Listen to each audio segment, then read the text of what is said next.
Assalamualaikum warahmatullahi wabarakatuh, adik-adik. Bagaimana kabarnya?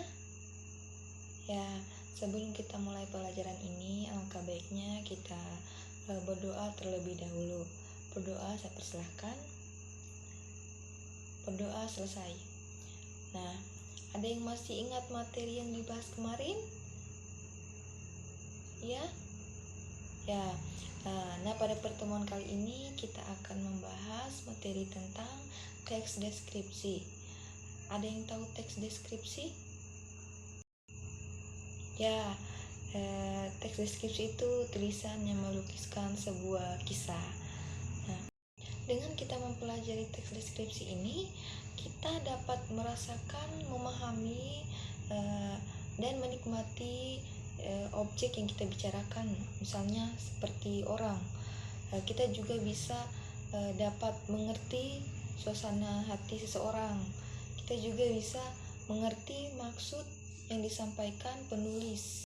Kita juga dapat mengerti makna atau maksud dalam kalimat-kalimat yang kita baca. Nah, untuk mengerti lebih dalam lagi mengenai teks deskripsi, bacalah buku yang adik-adik pegang sekarang. Itu mengenai pengertian deskripsi dan yang lain-lainnya. Setelah itu lihatlah contoh dari teks deskripsi. Amatilah dan pahami maksud dari teks tersebut. Setelah membaca dan melihat materi di dalam buku itu, apakah ada yang ingin ditanyakan? Ya, jadi teks deskripsi itu biasanya dilihat, bisa juga didengar, diraba, dan lain-lain yang menggunakan panca indera manusia.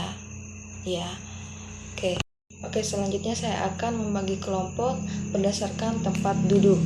Nah, pertama itu kelompok 1, kelompok 2, dan kelompok 3.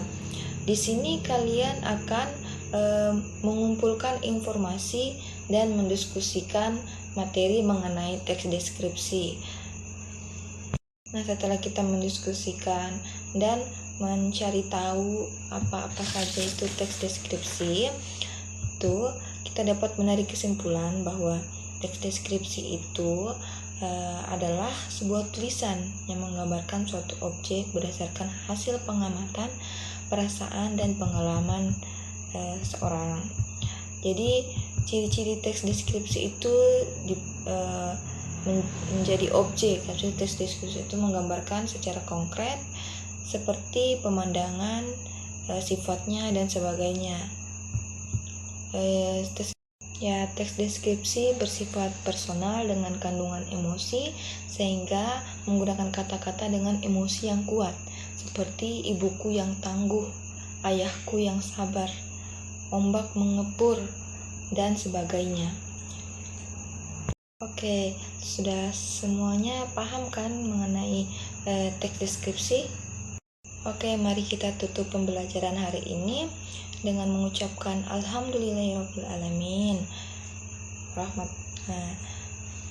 Sampai jumpa di pertemuan selanjutnya. Wassalamualaikum warahmatullahi wabarakatuh. Itu dia penjelasan mengenai pembelajaran bahasa dan sastra pada murid kelas 7 SMP yang saya buat berdasarkan RPP. Lebih dan kurangnya mohon dimaafkan. Wassalamualaikum warahmatullahi wabarakatuh.